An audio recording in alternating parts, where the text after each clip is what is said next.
today was one of those days where I found out how difficult rock racing can be. Luckily, it's qualifying, so we can get all this back together and continue on to race day with a fresh set of tires, hopefully have a little bit better luck.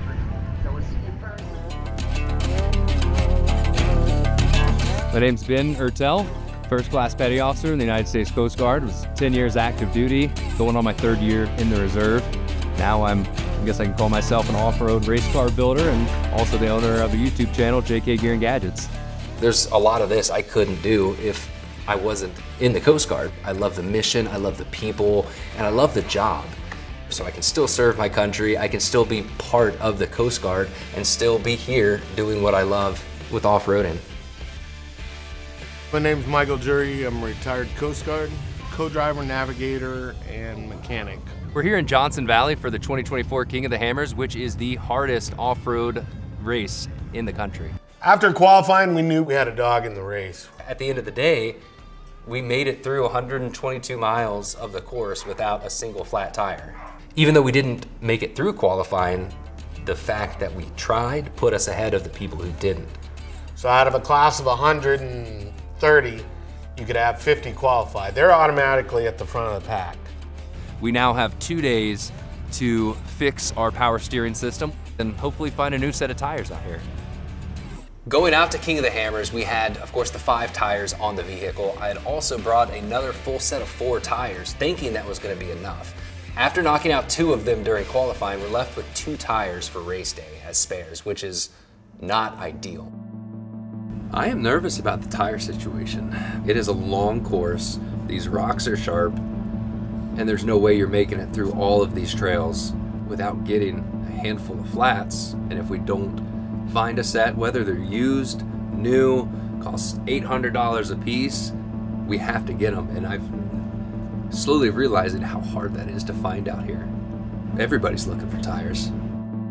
The major tire companies that are out there have tires set aside for their team racers. There was something there, though. There was something that we just hadn't computed yet. Like, Ben and I have done a lot of rock crawling, but we haven't done rock crawling at speed. We wouldn't have made it on 2 spares, and I think we knew that. And there was a moment there, I thought we were gonna have to run this race with only 2 spare tires. The people who know us understand that this is our first year racing, but it's not our first year involved in the off-road community. It's a little bit of an underdog story. A lot of people didn't think we were going to be able to build it in time and actually get it out here, but I think we're prepared enough to be able to get it on track and do a good job and hopefully be able to cross the finish line on Friday. The whole community out there is fantastic. Everybody wants to help, but there's also that race aspect. This ultimately is a competition. You can't weaken your program to strengthen somebody else's. There was a lot of support from other Coast Guard personnel out there at King of the Hammers. Having a Coast Guard sticker on the Jeep definitely made it easier for the community to come together. They were very helpful, trying their best, reaching out to other companies, some of their contacts, trying to source and find these tires. It's very similar to the Coast Guard. When you're out there performing the mission, if something breaks, you have to fix it. There's nobody else that's gonna come and save you. Our job is to go and save somebody else. So we have to be self-proficient and be able to work on our own equipment and fix it in these situations where failure is not an option. The Coast Guard community is just full of adventure and wonderful ideas. I think it's a lot of like-minded individuals that are all drawn towards the same goal, and that's why you'll find some of the smartest, brightest, most adventurous people in the Coast Guard.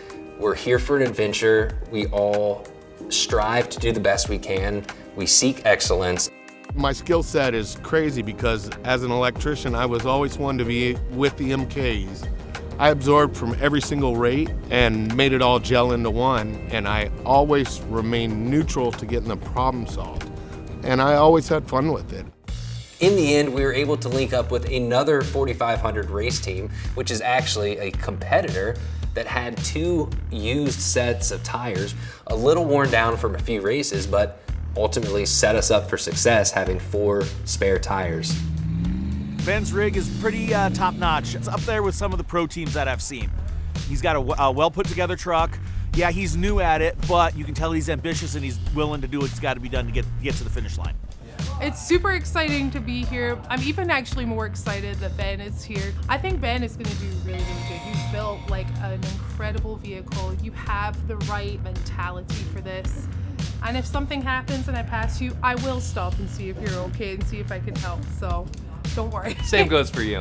This race is really a long game, so your big challenge is just to try to finish. So yeah, you want to be as quick as possible, but we're really taking time to really look that car over a little bit more. A lot of it's the adrenaline. It's a nonstop train wreck for 4 or 5 hours. It's just go, go, go. You can't really understand it till you're in the car seeing it firsthand.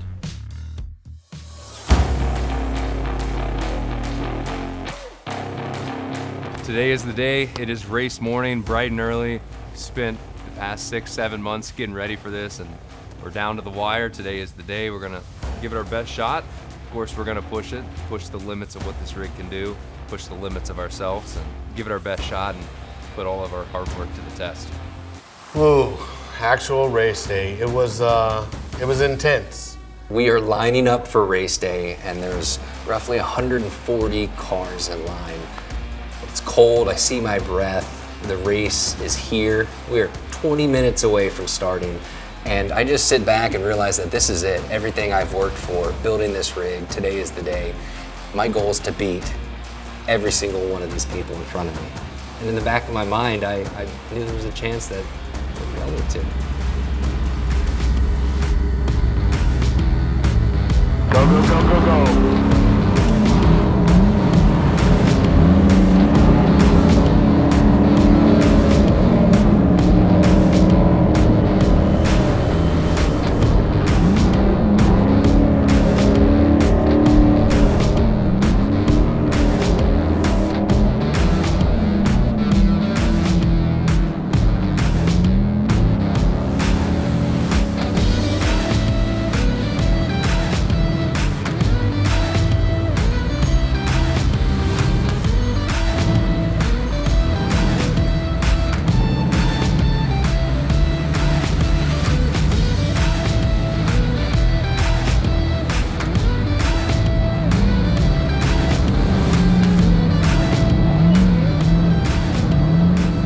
Made it through many of the most challenging rock trails through the course, and the Jeep is doing fantastic. There's hard hits everywhere. We're getting beat up, but the Jeep is working. We're making our way through. It was amazing that we were doing as good as we were doing and not getting passed by anybody.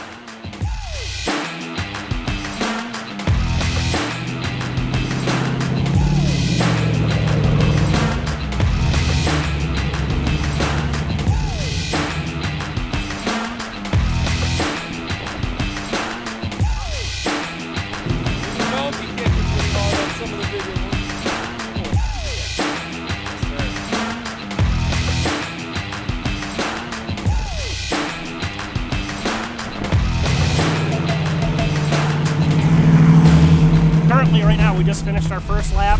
It was 92 miles. We have another 92 miles to go. First lap's out in the desert. Second lap's going to be back here in the rocks, so it gets way more difficult second lap. This is why most cars don't finish this race, because it's a very brutal race. I'm amped. I'm super nervous. Just on edge, trying not to annoy people here. Yeah, we're having fun. I love this.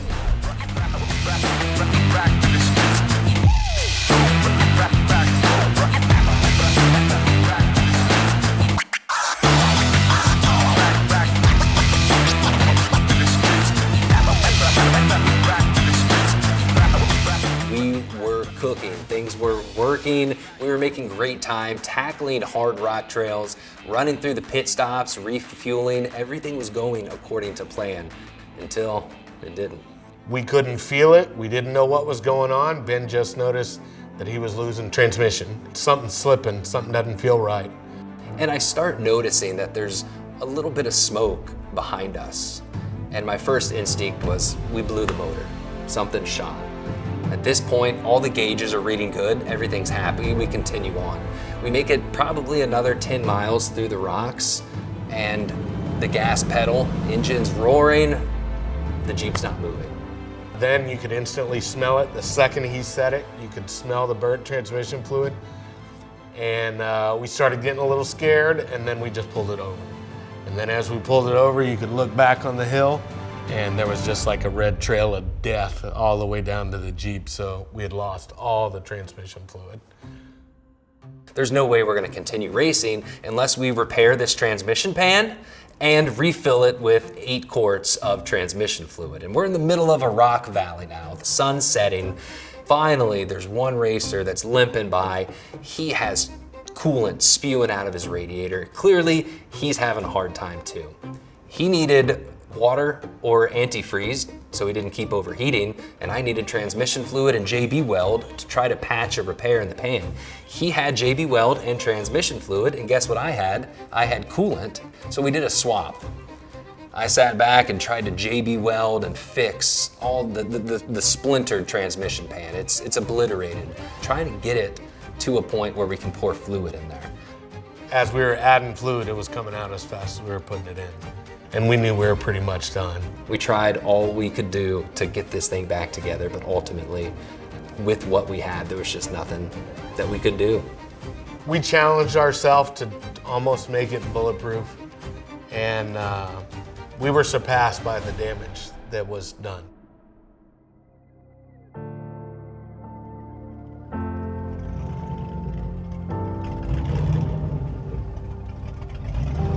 We finally made it back. Yep, blew a hole in the transmission pan. Yep, but made it 115 miles or something, and it was doing good. Did y'all watch it? Yeah, I watched lots of videos. Oh, were the kids happy? Yeah, we watched you get through chocolate. We watched Nerdy when he passed some guy. Oh, well, I just want to call and say I love you. Me too. Good night. So we made it, we didn't finish the way we wanted to, but you can't tell me you're not proud of us. Yeah, you did all right.